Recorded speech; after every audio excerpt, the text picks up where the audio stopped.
Hello, hello, and welcome back to Retrieving Sanity with your podcast host, Keegan. And this is your podcast for all mental health, addiction, recovery issues, and topics. And I've got some questions for you.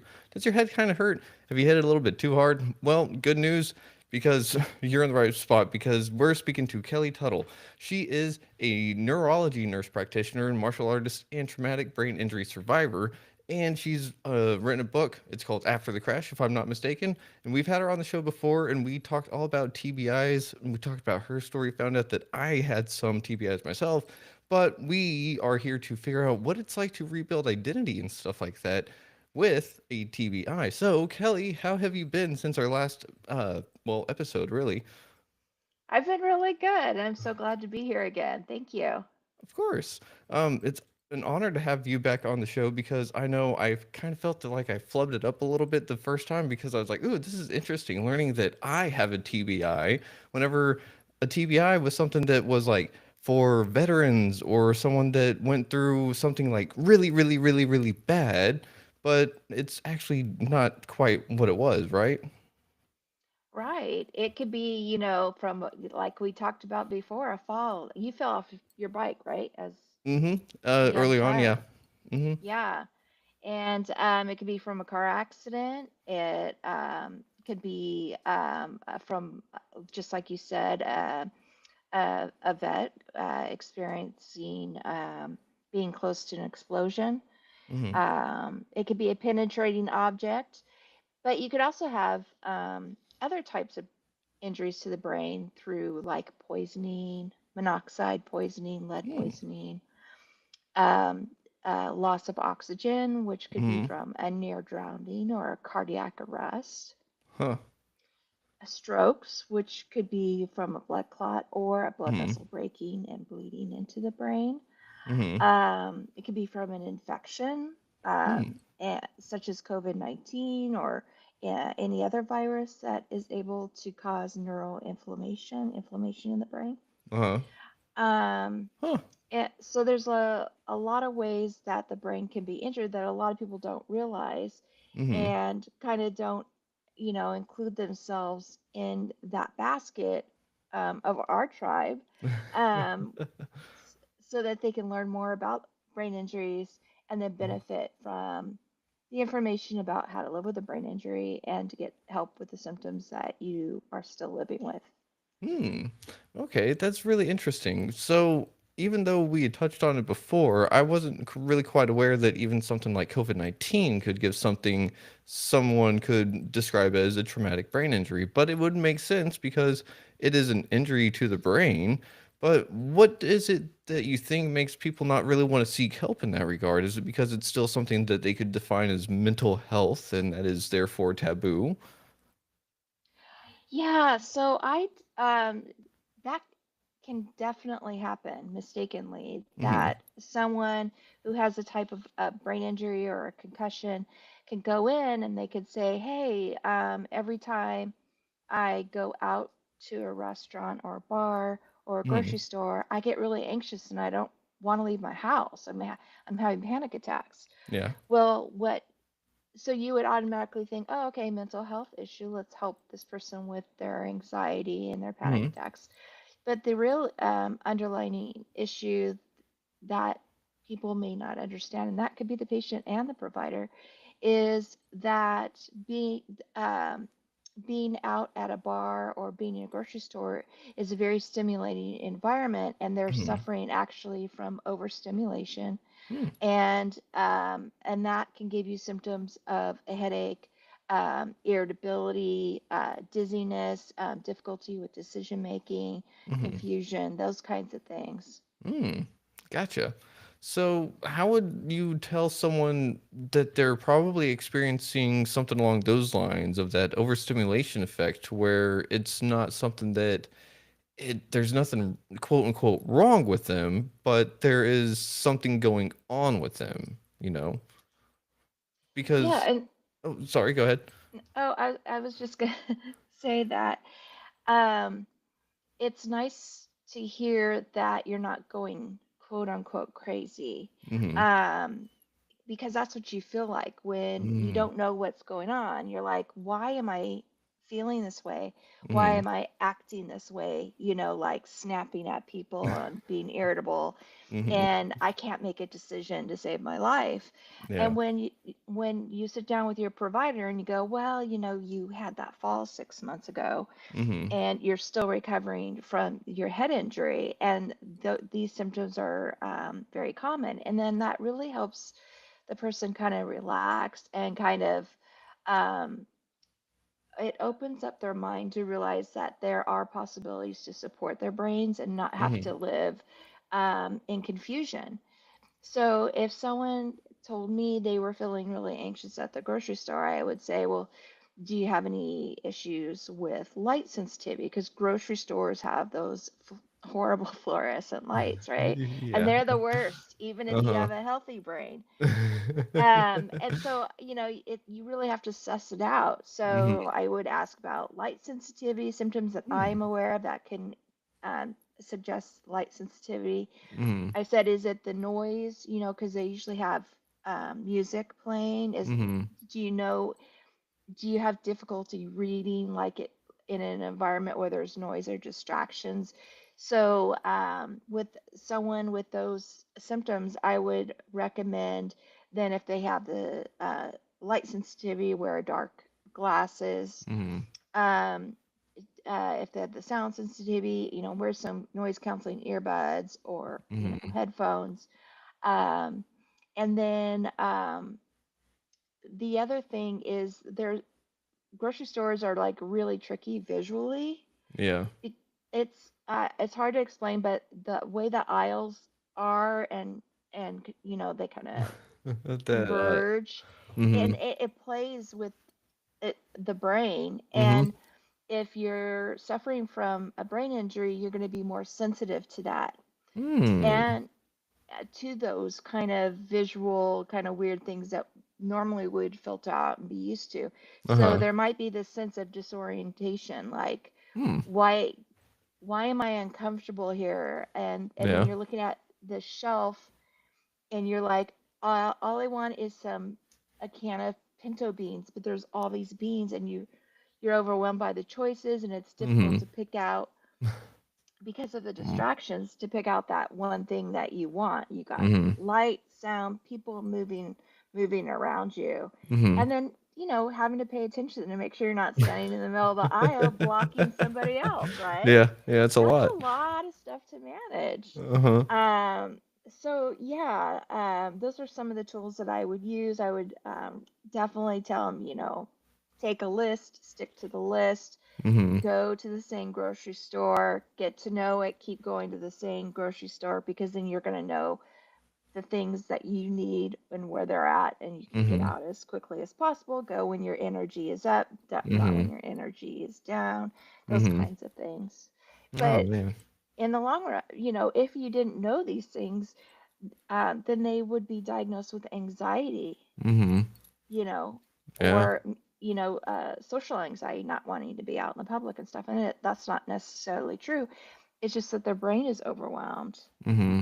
Yeah, and that's got to be really difficult whenever you're already pretty set in who you are as a person, right? Because a lot of us really have our identity in how we handle our social selves, and TBI can sit there and mess with us all the way down to our personal lives, to how we operate, but that's really going to affect our social selves as well, right? So how does it feel to, well, really re-identify yourself, or rather remake yourself? Is that more along the lines of what you would say that is after a TBI? Yeah, I would definitely say there is it is one of the common symptoms to lose your self-identity and to have behavioral issues, whether that is, being irritable, more grumpy, and that Mm-hmm. goes with the overwhelm and the fatigue. You could have impulsivity, which is where you would do things that you normally wouldn't do, like spend too much money, gamble, Mm. have an affair, uh, Oh no. you know, Mhm. over shopping or start using alcohol and drugs to Mhm. start treating your symptoms because you Yeah. don't know what's going on. Mhm. Um, or which can happen after a brain injury is sleep disorders. You might Mm. start to self-treat your sleep disorders, with Mm. alcohol or drugs too. And Mhm. then there you are, you're in a really bad cyclone going down the drain of trouble.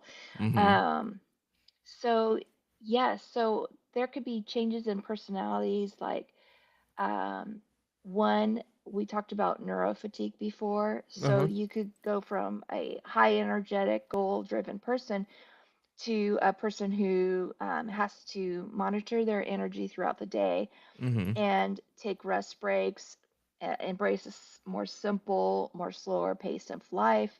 Mhm. You could have someone like me who used to be a t-shirt and jeans kind of gal, and then after my head injury, I was like fascinated with fashion and makeup and jewelry, um, which is really bizarre. And then you can also have that sense of not knowing the person you are after the Mhm. head injury, like who am I and what how am I going to go forward, right? Mm. Yeah. And I had that feeling like I would Mhm. look in the mirror and go, I see the same face, but I don't know that person behind the eyes. Mm. And so what I did Weird. is I just sat down and journaled. Mhm. And yeah, you feel really lost. You don't know yourself anymore. And what I realized with my journaling, it helped me understand that my passions and my goals and my values changed after Oh. my brain injury. And Mm. once I got to know what I was more interested in, what I liked, and kind of, we talked about this. I put a line down the Uh-huh. piece of paper and I put all the things I had before the brain injury and then all the Mhm. things I gained after it. Mhm. And so there was like on the old person, I put, things that I liked doing was going on adventures, snowboarding, was planning on going to law school. Mhm. And then on the right, I put enjoy a more simple life, being in the moment, more Mhm. gratitude, family and friends, and time with them became more of a priority. Mm. And once I did that, and then got to know my own new values and passions, then I knew where to go forward in my Mm. life. Mm. Because knowing your values and your passions and what's important to you really helps you hold on to your North Star Mhm. and prevents you from getting distracted by these sparkly objects here and that shiny little ring there. Mhm. That can happen throughout life, that'll take you on a track where you don't really want to go. Yeah. Yeah, that's for sure. And living with intention and having that idea of who we are is something that I think is crucial for really anyone, whether they've been through a TBI or not. But in that sense of refinding out your identity, because sometimes some people may have were just realized like, oh shit, like I actually don't have an identity, do I? And maybe sometimes in your case they find out that they had all this added onto it or a little bit of things changed. But one of the things that I think that you kind of had the benefit of rather was that you had journaled in the past, correct? A little bit, not so much though. Oh, okay. So it Yeah, all yeah, started afterwards. yes, Okay, yeah. got it. Like Got I it. journaled before when I was child free, and then Uh-huh. I had kids, and that was, you have no life after that. It's all about them. Uh-huh. And so, yeah, so then when I had the concussion, had to slow down, and, Hmm. I had a shoddy memory and all that stuff, I started journaling. Gotcha, gotcha. Okay. For some reason, I thought that it was something that you had always kind of done. But with that being said, you had mentioned before that you were working on something with a journal of sorts, correct? Oh, yeah, it's like I talk to my patients and I always recommend journaling. Mhm. Start journaling. And a lot of times they would say, "Well, I don't know how to journal," or Mm. "How do I even start?" Or um, if they I, if I don't have time or Uh-huh. whatever. And so that's why when I came up with the idea of writing a journal, I wanted to create one for brain injury survivors, Mm. and this is really specific. Anybody could use it, but I like that it has prompts in it Mhm. to help Ooh. get started. Lots of open space. Uh-huh. So if you don't know what to write, you could just draw pictures, which is really healthy for your brain. Mm. Doodling. Um, Huh. and it has a mood tracker. You start off with the date at the top, Uh-huh. and then it has a what I call wellness log, Uh-huh. and you write down if you practice mindfulness, Okay. what your energy level is. Is it low, okay, or good? Okay. Did you exercise and for how long? Ooh. And the type of exercise, like say it's walking or chair yoga. Mhm. Did you spend time outside? Did you sleep good? Mhm. How many hours did you sleep? And is today a good brain day or a bad brain day? Mm. Yeah. And it starts off with morning musing. So I think it's great when you journal and you're recovering from your brain injury that you write down, like, today I want to fold the laundry. Mm. And then Okay. um, I have space for the end of the day. And then you Mhm. could say, I didn't get to fold the laundry Mm. because I got distracted and I took a 5 hour nap and you know and then what can I do tomorrow to try to stay focused on getting that laundry folded, Mhm. and I have a section that says one thing you will do to make tomorrow better, and then a little section where you can write what you're grateful for, because Mm. gratefulness is very healthy and supporting of the brain. Mm. It is. Really? Huh. Yeah, Like that's backed up by studies and stuff? I it's just things that I've read that Oh, it's okay. for it's just supportive in healing. The patients with brain injuries feel better when they practice mindfulness and Mhm. being and gratefulness. Okay. Interesting. So I wonder how much of an impact that actually has in someone's neuroplasticity.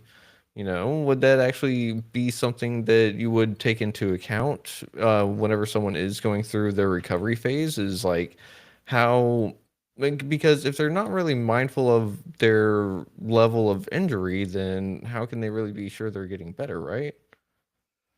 Right. So if they don't have the self-awareness, then the caregivers and the people around them really have to help them with that. Mm, And okay. then the caregiver could do the journaling and say, hey, I know you're having a bad day, but let's look back at this journal. Mm-hmm. Remember that day when you uh, couldn't figure out how to put your shoes on, Mm-hmm. and now you put your shoes on all by yourself, Ah, gotcha. that kind of thing. Uh-huh. But with neuroplasticity, from what I understand, is it Mm-hmm. can be positive or it can be negative. So Mm, you can, if you think of negative thoughts and ruminating thoughts, mm-hmm.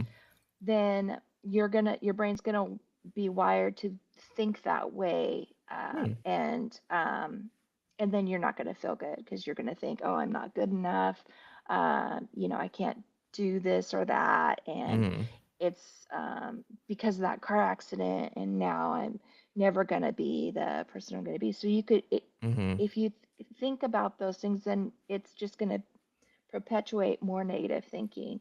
Mm-hmm. But if you can identify negative thinking and say, I am good enough, when you hear you're not good enough or you're a failure, and you can say, no, I'm not, Mm-hmm. I am good enough, then that's that plasticity to change that way of thinking. Mm-hmm. So when you practice mindfulness, you take a Mm-hmm. moment and you ground yourself, and become more aware of the thoughts that do float around in your brain, whether they're Mm-hmm. positive or negative. If they're negative, then you can change the script, or at least Mm-hmm. be aware of it, or write it down, journal it later, talk to someone about it. Um, but most of the time, if you really think about those negative Nancy's and Bobby Bullies in our brain, um, they're just full of it. Like you Yeah. should just tell them to shut up. Mm-hmm. Yeah. But I think that's like where the mindfulness and the gratefulness is beneficial, Mm-hmm. because you're doing that plasticity. You're changing those thoughts. So it's a little Mm-hmm. bit like uh, cognitive behavioral talk therapy. That's what they Mm-hmm. do.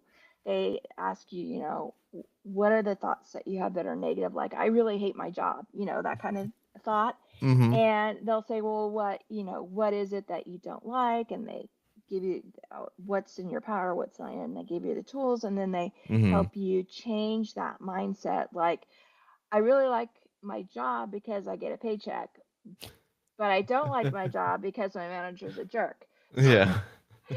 you kind of work through that. But Uh-huh. so yeah, the mindfulness, that gratefulness, and then the cognitive behavioral therapy really help with that neuroplasticity of changing those negative thoughts into more supportive thinking and Mm. thoughts. Okay. I love how you're saying that someone should change their way of thinking on that end because it does help rewire themselves in a way, but at the same time, in a sense, I'm kind of hearing the sense of like you tell them to shut up, but you can do it in a polite way that reminds them like, hey, just like, kind of get back in line. Yes, yes, yes. And I Yeah. love how you're sitting there and you created this whole journal. And you even said that after you had kids, you didn't really have the time. But whenever someone has TBI, they're sitting there and they suddenly either maybe have a whole bunch of time on their hands, or maybe they also maybe don't because just trying to do normal everyday things is a task in its own right. So you made that to where it's something that someone can just open up and fill out in probably about 5 minutes, give or take, depending on their recovery level, correct? Yes, yes, Okay. something really easy to pick up and set down. And Mm-hmm. a caregiver can start your journaling too Uh-huh. if you're just not able to do it. Yeah. Caregiver can ask the questions and fill it out, or Uh-huh. write, how the day went. Okay. How often do you think someone should sit there and like reflect on their previous journal entries? Oh, so I usually recommend people to look back at their journal entries at least every 3 months for the Hmm. first 6 months, and then every 6 months for a year after that, and then Huh. every year after that. Okay. So, Yeah. Or whenever you're having a really bad day and you're like, ugh, I can't go on anymore. This sucks. And mm-hmm. you can look back and go, oh, yeah, I remember when I couldn't make toast and coffee at the same time. And now I'm Oh. back at work. Uh-huh. That's a big deal. That That's is a a big big deal. deal. Yeah. Yeah. And I think that that's really cool to highlight those little mini victories, because a lot of the times we're going through life and we get hit with things left and right, and we don't really have a lot of time to really recover. And at the same time, we're just told that we need to put our nose to the mill and grindstone, just keep working, working, working. And we don't really offer ourselves or allow ourselves that little bit of a break, that little bit of a, hey, like I did it, like good job, me for once. But it's sitting there and it's kind of like counterintuitive to really not do that, right? If we just sit there and work until there's nothing left, how do we know that we're actually doing good for ourselves, right? Right. Well, in general, it's not good to put your nose to the grind. I think that's a really that is a wrong way of thinking in the US, Hmm. Yeah. and our workers, just like what I did was like I got to get back to work, after my concussion, and pushing, Hmm. pushing, pushing, and then I finally fell asleep at the wheel, Hmm. you know, Yeah. and that is no way to live. And you will live a much happier life if you rest. Mm-hmm. If you, first of all, make sleep a priority, get that 7 to 9 hours of sleep. A lot of people Mm-hmm. don't. Mm-mm. They don't value sleep, and they feel they have so much stuff to do. Mm-hmm. So yeah, if you, resting is resistance, and there's actually a book about that. Rest is resistance, Huh. and I forgot the author's name, and I'm Here. really really sorry. I'll look it up. I'll look it up. Okay, um, Rest is resistance. yeah, Uh, see. Trisha Hersey. yes. Okay. Yes, it's a really good book to kind of get you to rethink the working culture that we have here in the U.S. Hmm. Okay. and to really respect rest, because when you respect rest, you're creating a space where you can think and get in touch with yourself, and Hmm. get in touch with your true values. You'll become more creative, better at problem solving, um, and just a more compassionate and understanding person. Huh. Um, but after a brain injury, you may not have a choice. You may Mm. have to rest. You may have to sit with yourself because you Mm-hmm. can't do anything else. You're Yeah. too tired, or you're dizzy, or you have a Mm-hmm. horrific headache. There were just times where I just sat and stared Uh-huh. Ouch. because, yeah, because I was not tired enough to fall asleep, but I was too tired to do anything else. Mm. You just sit Okay. there. Ugh. But well, thankfully you weren't really too beat up with yourself, right? Like as a person. Did you have a lot of demons you were running from in that time frame? Because I know for me, whenever I've had to rest and I didn't want to rest, I've been faced with a lot of demons that just came out of nowhere. All of a sudden, we're like, "Hey, you can't run away from us at the moment. So what are you going to do about it?"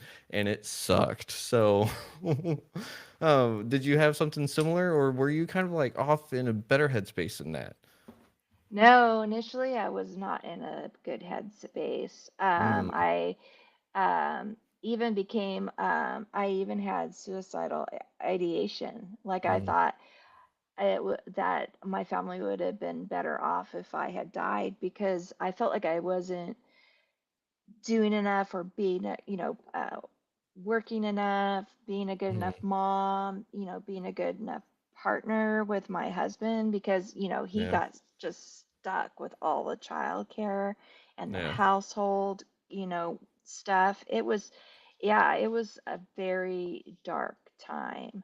Mm-hmm. And yeah, I just with talk therapy, and I have really good relationship with my husband.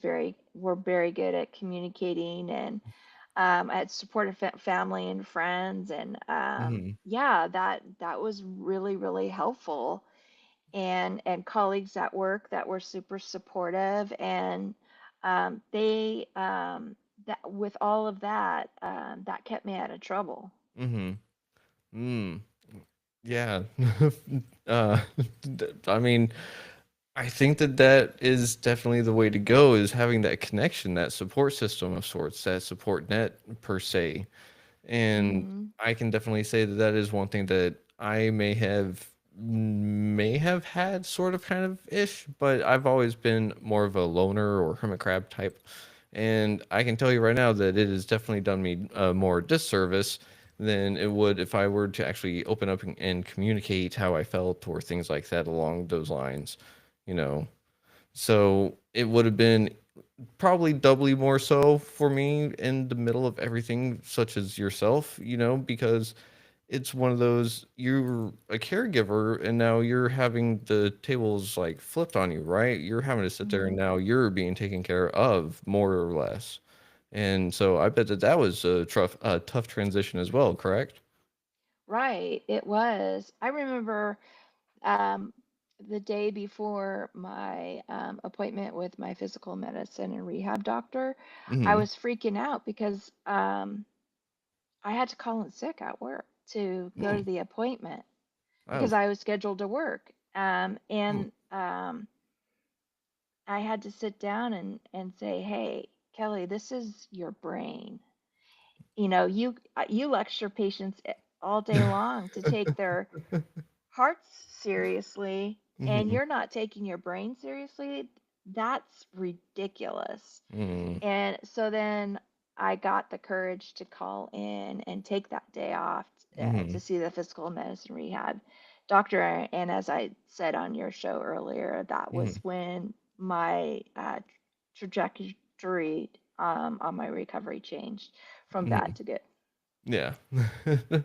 um, and speaking of having a doctor help you through that, how were they able to help you identify those invisible injuries? Kind of like what we were talking about before. It's almost the same as overstimulation in sorts, right? But there's other invisible injuries that go on with having a TBI that you may have to navigate that you can journal about, right? Right. So my insurance providers, the the providers I saw that were covered by my insurance weren't were helpful to a point, Hmm. but I had to go outside of my health insurance to see specialists. And Hmm. though I saw a vision specialist and I saw a neurobehavioralist, Hmm. a behavioral neurologist, sorry. Okay. And the neuro neurology behavioralist was able to recognize that I had those sensory overloads, and then Hmm. so he referred me to the eye doctor, and the eye doctor helped also with my sound sensitivity. But they figured it out through there's some standardized questionnaires that you can fill out that'll alert your provider that those are things are going on. Hmm. Um, there's the sound sensitivity survey is a COFTA survey, Hmm. and I can't remember how to spell it off the top of my head. It's in my book though. Uh, but you can take that and it'll notify your doctor how the severity of your sound sensitivity. Hmm. Um, but those people really helped me with the being able to apply external tools to support filters for my brain so I could continue to go out into the world and the bright and loud environment of the Hmm. world that we live in. Yeah, because there's a whole lot of stuff that we don't necessarily take into account every day because we literally take it for granted because it's something that, like you said earlier, it's just something that we're so used to. And it's kind of like falling asleep on your foot, right? You stand up all of a sudden, it's like, oh crap, there's a foot there. How do I use it again? Like, am I standing Yes. on it right? This doesn't feel right. But where can people find your book real quick? Because you've got a website for everyone to check out all of your resources, right? Exactly, at kellytuttle.org. And Alrighty. and my book is you can get it at your favorite indie store, but it's also available on Amazon and on Audible. So if Mm. you're having a tough time with reading and memory and all that stuff, I put it on Audible to make it easier for you to access. Yeah, I do remember you saying that you actually read it yourself and you were working with a sound engineer that helped you whenever you either mispronounced a word or accidentally skipped a line and stuff like that. And I thought that was really cool because some people have a book and a lot of people don't have their own audible version. And I mean, you did both while fighting the neuro fatigue. So that was a pretty interesting feat of its own right, right?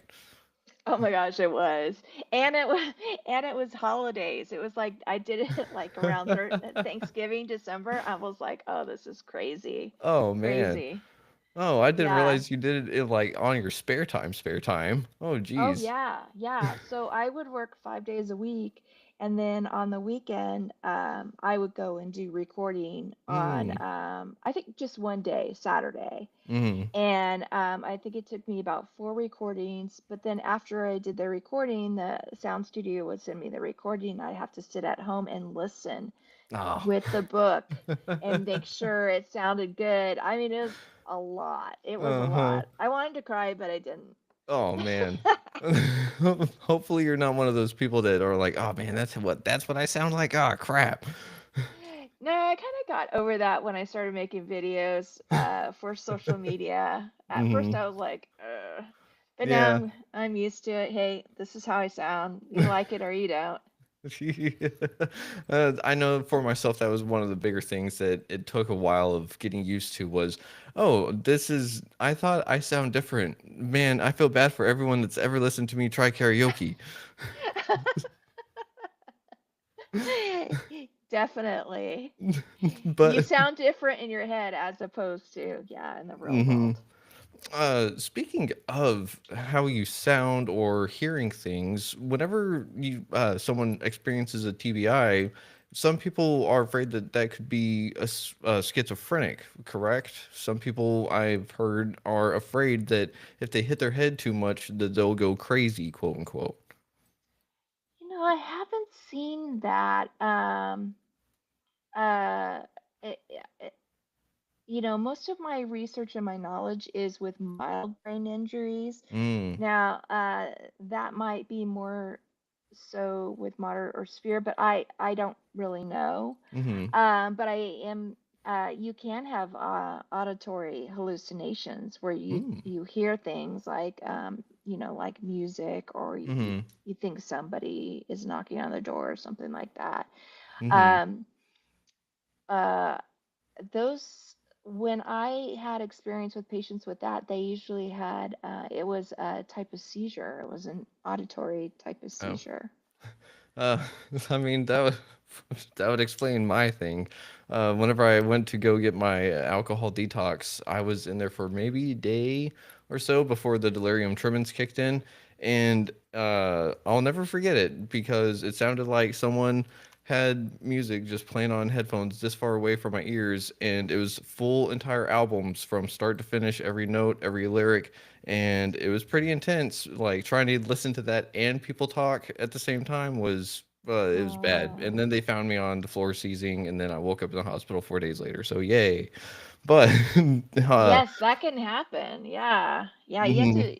Yeah, if anybody wants to uh start to cut back, stop using alcohol and drugs, they need to consult with a professional, mhm, because yeah, that can happen. That's mhm, awful. yeah. Yeah. You want to Thank be under care when that happens. Yeah, a lot of people don't realize that alcohol withdrawal can and will kill you, and if it wasn't for the environment I was in, I would have died. So yeah. Exactly. Yeah. And same thing with medications. So if Mhm, you're used to taking like Vicodin or Percocet for mhm, chronic pain, uh-huh, and you want to reduce the dose, you don't want to do a cold turkey mm-mm, or methadone or any of those things. You've got to mm-mm, do a slow titration, and you need to let your prescribing doctor know so they can monitor and make sure you're mhm. doing it safely. Yeah. So, Yeah, because like you had said earlier, a TBI can be caused by many different things, and substances are one of those things that will affect our brain very quickly, very easily, and a lot of the time on accident, hopefully. But uh, but uh, yeah, a seizure. Can I have seen that. I've had patients that have had seizures after withdrawing from alcohol. So yeah, it's mm, serious. So you really got to do it with support, medical support. yeah, for sure, because it's one of those things that just because it's socially acceptable does not mean that it is easy to get off. It is not something Hmm. to really just minimize its impact because for I had to let some people know like, hey, it changed up the way my body operated, like on a cellular level, because I almost didn't eat for years because I got most of my calories from alcohol. So that was the thing, is that my body realized that with alcohol, that's how it operated. Without it, it didn't know what to do anymore. So it just kind of freaked out. So whenever everything just went away, it was so people that sit there and think that they're okay with just trying or experimenting things need to remember that their brain is at stake. And as fun as some things can be, speaking from experience, you got to be really responsible at the same time. So we speak to psychedelic experts for that reason. So people, we all be responsible for with your party time or whatever you want to do. But Yeah. sorry, did you want to say something on that? Well, it's that's common with a lot of like even over the counter medications. Like Mm-hmm. one of the things that I would run into quite a bit is rebound headaches. Mm. And yeah, and so uh that what rebound headaches are is when your body gets used to having caffeine in it and Ooh. Motrin and Tylenol because the person Yeah. has had chronic headaches, and so they Mm-hmm. treat it with, and caffeine's a great pain reliever. Mm-hmm. And they take their Motrin, their Tylenol, it's over the counter, so it must be safe, and they take it. If you get used to taking it more than 3 times a week and do that for several months, then if you try to come off the medication, like, oh, I'm taking too much Tylenol, I'm going to cut back, Uh. then the headache comes back even worse. So it's a Mm. rebound headache. So it Ooh. gets triggered when the caffeine wears out or the ibuprofen wears off or the Tylenol. And so the Mm-hmm. person keeps taking it to try to control that headache. Mm-hmm. And yeah, our bodies can get really used to certain substances and medications. And that's why you really should talk to a prescribing provider if Mm-hmm. you're going to be using a medication more than 2 weeks, Mm-hmm. and or if you've been using it for years and you want to cut back, they can help you with that and then kind of warn you like, well, if you do this, you may feel this way or Mm-hmm. whatever. But the treatment for rebound headaches Mm-hmm. sucks. Ugh. It's 90 days, no medications. Oh. Yeah, no chocolate, no caffeine, What? no Motrin, no Tylenol. No, You have to nothing? do a washout period. Yeah. Uh. And it can be tricky too because it could be absolutely horrible. You'll have Mm-hmm. a horrific headache. So you may have to consult with a headache specialist to do that Mm. if you're thinking you have rebound headaches. Uh. So, ah, man, rebound headaches sound terrible, but Yeah, that you should almost, Google it. yeah, I mean, in a sense, it almost feels like the, like, hangover I had whenever I woke up in the hospital, I was running away from it for 10 years. Jeez. No thanks. But I mean, and that's one of the things too, is that headaches are a huge pain in the ass. And I mean, there's such a thing as suicidal headaches, correct? So, Yeah, there's a headache. I think it's a cluster headaches. Is it yes, cluster yes, yes, headaches? that's it. Yeah, that have a real high suicidal rate because the pain is so awful Mm-hmm. and it comes in episodes and it's really hard to treat. Does TBI, can that cause a cluster headache to occur? Yeah, yeah, Mm, but most of the time it's either someone will have what we call traumatic headaches, which mm, is kind of a chronic headache, a daily mm, headache, and sometimes it can cause someone to develop migraine headaches, mm, and it can cause uh, if there's a whiplash kind of mm. involvement in the neck, you can get what we call occipital neuralgia type headache, which is a Ugh. nerve that goes up the back of the neck and head. And Mm, then you can have the development of I'm sorry, trigeminal uh, pain, which mm, is a type of headache mm, that goes across the face, kind of like, like fingers like this. And so can cause pain in the eye, the nose, mm, and the mouth. And all those, you should really consult with a headache specialist mm. to help you out with that. Okay. Um, Usually, like I had a couple of my post traumatic brain injury head survivors who had headaches post traumatic headaches responded really well to a medication that you take every day, Mm. um, to help control that pain Mm-hmm. and get that under control. I'm not going to say the medication because I really want people to go see the specialist, not Uh-huh. listen, to me. Uh-huh. But sometimes, if your headaches are every day or most days of the week, Mm-hmm. then you need to take what doctors call preventative headache medication. Mm-hmm. And what that medication does is it helps reduce the frequency and intensity of your headaches.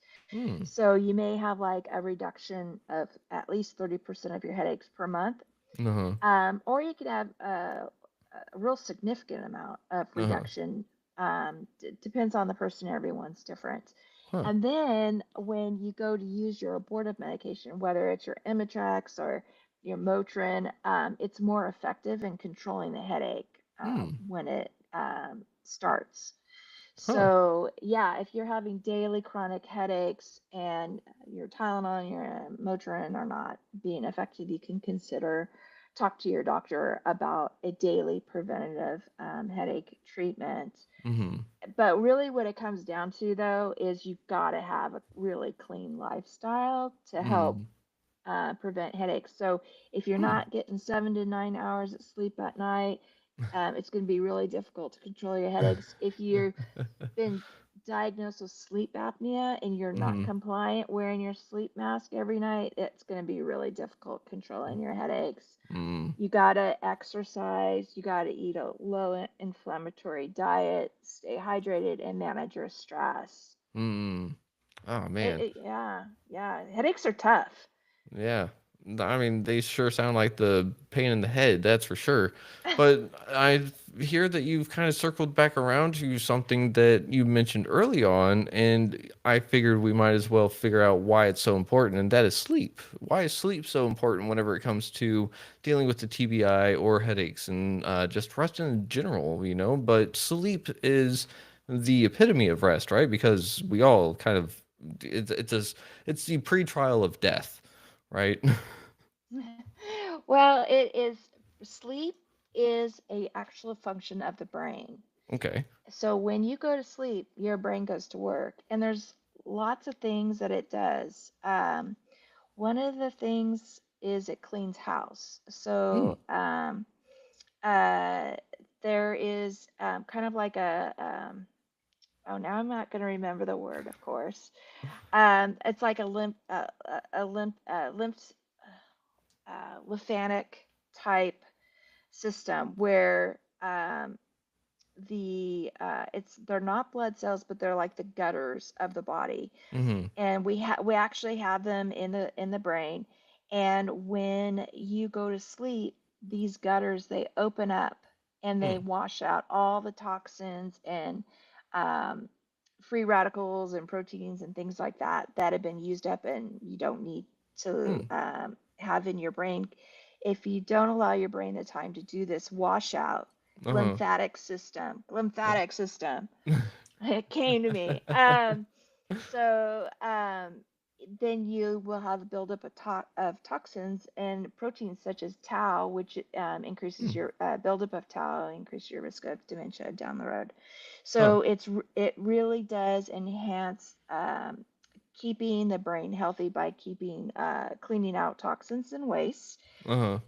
And sleep boosts the immune system, supports the immune system. And there has been studies that show that if you get less than 6 hours of sleep prior to getting a vaccination, the vaccine isn't as effective as in the people who get the 7 to 9 hours of sleep at night. Wow. Huh. Uh, and all this that I'm talking about is in a book called Why We Sleep by Mm-hmm. Matthew Walker. Okay. So if your listeners want to check that out, it's also on Audible, and I recommend listening to it because Matthew does a great job reading the book. Okay. Um, but the other thing is that when you go to sleep, your brain works like a psychologist. It takes all the things that stressed you out or upset you during the day, and Uh-huh. it softens the emotions, Uh-huh. and so that you can deal with it better the next day. So you Huh. know where the saying comes, why Uh-huh. don't you go sleep on it? It's Yeah. true. Huh. And then the other function is memory. So during the day, we're learning things, having experiences, and developing memories. And these daily occurrences are stored in the hippocampus. Mm-hmm. And if you think of a computer drive stick, a Uh-huh. memory stick, Yeah. that's the hippocampus. Is like a memory stick that you Huh. carry around, and it you put all your memories in it. But when you go to sleep, Uh-huh. it disseminates those memories into the cortex of the brain. Hmm. If you don't sleep long enough, then that transfer of information is not complete, Hmm. and you will that's why people who are sleep deprived have difficulty with memory, and also sleep helps power your higher executive functions, Huh. such as planning, motivation, uh, doing math, you know, word finding, speaking, all those things. Uh-huh. They all take a lot of energy, and if you're not sleeping, it's going to be difficult to power those higher executive functions. Mm-hmm. Oh, So there's wow. a ton of stuff. I don't know if I got it all, but I mean, I think so because, well, maybe not all of it, but I think the important parts that help us understand why sleep is actually so important because, I mean, there's definitely times where I know I'll wake up and it's like I definitely didn't get enough sleep or I didn't sleep right somehow. I didn't know you could not sleep right. I thought you just go to sleep, but that's kind of the thing is that every time I change up either my nighttime routine or what I do early in the morning, right after I wake up, it kind of just changes how I am. And that really does change things going on forward. And so I think that that would explain a lot for some people that are trying to change something is that maybe they changed something with their sleep and they didn't realize it. And all of a sudden, they're kind of in this weird funk and they didn't realize because they just are missing an hour or they gained another hour oh, that's a question. Like, so whenever you get like you don't sleep X amount of hours and can you catch up on sleep? um, I I've heard different. I've seen and read different things. Mm-hmm. Um, Personally, I think that you can. You know, if you've had one bad night and you just give yourself some extra sleep the next day, I always feel better. You know, it's like I catch up. Uh-huh. But if you chronically are sleep deprived, then you're not going to be able to fill up that bank. It's just like if you keep withdrawing money out of your bank and not putting it back in, Mm-hmm. it's just going to be a big fat red negative, right? Mm-hmm. And it's going Yep. to impact you. So research shows that people who get 6 hours of sleep or less have higher risks for heart attacks, Hmm. stroke, cancer, and dementia. Hmm. Okay. So next time someone tells me that sleep is for the weak, I'll just say no, sleep is for the healthy and just see them in the morning. Yes, yes. And that, that's just the bad propaganda in our culture that Mm-hmm. doesn't value sleep, Mm-hmm. that just wants you to put your nose to the grind. And that's unhealthy. It's not a good idea. I don't recommend it at all. Yeah. Read Why We Sleep by Matthew Walker, and you'll see what I'm talking about. Oh, for sure. I think that's the one that I'm going to have to put on my own reading list because it's just something that I would like to learn a little bit more about myself. But I've got one more question for you, Kelly, if you don't mind. No. All right. So, the name of this podcast is Retrieving Sanity, and we explore how all facets of living life impact mental health. Looking at the incredibly motley adventures of your life, what does retrieving sanity personally mean to you today, and what's one practice or perspective you believe is crucial for anyone on that journey? I would say get in touch with what your values are, what's important to you, and that will help you keep your North Star and not get distracted by the insanity of our world. Oh man. That is a great one. It's short, sweet, and to the point, and I think that that's something that you've also mentioned a couple of times is finding your North Star. Did you happen to write that in your journal to maybe help people find their North Star? Not in my journal necessarily, but it's in my book. Mm-hmm. And it's in my ebook, Getting Back Behind the Wheel, which is on Amazon. It's only $2.99 if you want to get it. Okay. Um, and it's in my online program. I talk about it because knowing your North Star will help you with your career decisions Mm-hmm. and your financial decisions. Um, because a brain injury or any chronic illness can really change your life. Mm-hmm. And just getting in touch with those values will help you make better decisions in the future. Yeah, for sure. And oh, I think we've missed this early on, but what all can people find you on? Substack, I believe now, correct? And where else? Right. Yeah. So on Substack, I put out an article every Monday. It's free. You don't have to pay unless you want. And I share this type of content, you know. Um, and then I have a YouTube channel too, and that is at Kelly Tuttle, Brain Loving Advocate. And I have short videos. If you're a video person, not don't have enough energy to read the Substack, you can watch the videos. I have a ton of shorts, so you can go through the shorts, or you can go through my long form videos that are full of the content that is in my program and in my books and so forth. But they're short videos, so that I'm not using up all your energy of the day just to learn a little tidbit about how to live with your brain. Ooh, I love that. A little bit of short, sweet, and to the point action just so that people can get to their not necessarily mental health wellness because it's their brain health wellness. It's a step further, right? It's an actual physical thing that holds the thoughts of the mental.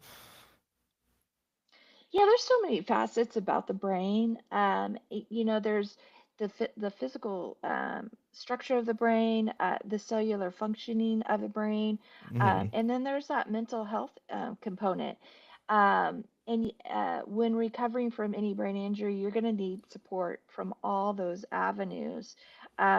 So, embrace your provider's recommendation Hmm. to not only go to your neurotherapist to help you with your balance or your visual person to help you with your vision, but I also embrace talking to a counselor, a family counselor, a talk therapist, going to a support group, because that mental component is key. You've got to have a good mindset Hmm. to get through the rough times and find the bright side on the other side. Mm. Yeah, I think that that's a really important aspect to hit on too, is that we've got to find that little bit of hope, even whenever hope seems kind of hard to not really see. So, um, Yeah, definitely. with that being said, though, we'll probably see you on in the future, correct? Maybe dive down another rabbit hole or two. No problem, Keegan. I'd love that. I think you're a Awesome. great podcast host. I have so much fun talking to you. Well, I appreciate it. And do you have any last words or anything you want to leave the audience with today? Yes, you're not alone. Mm. And look to those around you to help you on your journey to keep your steps straight. And you're enough. And if you're having a hard time thinking you're not enough, you need someone to talk to, call 988.